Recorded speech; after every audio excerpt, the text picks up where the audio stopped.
Personally ছেলেরা কিছু রাখে না মনে হয়। ছেলেদের কোনো বাজেট হয় না, ছেলেদের একটা পাঞ্জাবি একটা পায়জামা হলে যথেষ্ট। এইবার ঈদের জন্য আমার বাজেট ম্যাক্সিমাম 50,000 টাকা। ঈদের জন্য সর্বনিম্ন আমার বাজেট হলো 2 থেকে 3,000 টাকা। ধরেন 25-30 হাজার টাকা। এখন নিজের বলতে কিছু নাই, বাবা মা ফ্যামিলি এখন সব। এবারের ঈদে আপনার বাজেট কত? এবার ঈদে তো আপনি জানেনই অর্থনৈতিক অবস্থা, বাজেট তো খুবই অল্প। আমরা বেসিক্যালি ছেলেদের ক্ষেত্রে বাজেটের কোনো নাই, মানে বাজেট নাই বললেই চলে। আমরা সাধারণত আমাদের পরিবার, বাচ্চা কাচ্চা, ওয়াইফ, আত্মীয় স্বজন, বাবা মা এদের উপরেই বেশি করি। তাছাড়া একটা জাকাতের একটা ইস্যু আছে। সো আমরা যা ইনকাম করি তার বেশিরভাগই ওদেরকে দিয়ে দেই, বাট পার্সোনালি ছেলেরা কিছু রাখে না মনে হয় কেউই।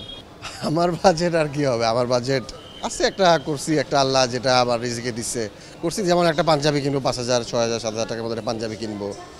ধরেন 25-30 হাজার টাকা। বাজেট তো অফকোর্স করতে হবে, কারণ মানে যে অবস্থা বাজারের, যে অবস্থা, ছেলেদের জিনিসপত্রের দাম বেশি। মানে আগে তো মেয়েদেরটা ছিল, এখন তো ছেলেদের জিনিসপত্র অনেক দাম।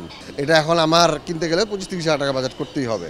ঈদের জন্য বাজেটটা এখনও আমার যেহেতু স্যালারিটা কম, তো ওই হিসেবে বাজেটটা অনেক কম হবে, কারণ আমার দুই দিকে দেখতে হয়, আমার ফ্যামিলি দেখতে হয় প্লাস আমার নিজের। তো ঈদের জন্য সর্বনিম্ন আমার বাজেট হলো 2 থেকে 3,000 টাকা। ওর উপরে আমার বাজেটটা নাই, কারণ আমি যদি ওর বেশি বাজেট করতে যাই তখন আমার ফ্যামিলি চালাতে কষ্ট হয়ে যাবে, কারণ ফ্যামিলি আছে, অনেক কিছু আছে, ঘর ভাড়া সব কিছু নিয়ে। তো আমার ওই 2 থেকে 3,000 টাকার ভিতরে একটা বাজেট আমার।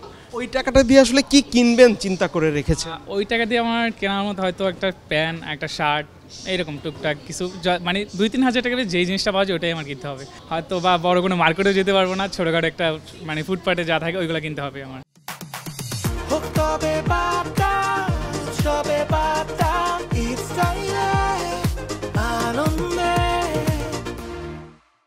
এইবার ঈদের জন্য আমার বাজেট ম্যাক্সিমাম 50,000 টাকা। নিজের জন্য ওইভাবে কোনো প্ল্যানিং করা হয় না এখনও। অ্যাকচুয়ালি হচ্ছে এখন নিজের বলতে কিছু নাই, বাবা মা ফ্যামিলি এখন সব। 5,000 টাকা বাজেট। কি কি কেনার প্ল্যান করছেন?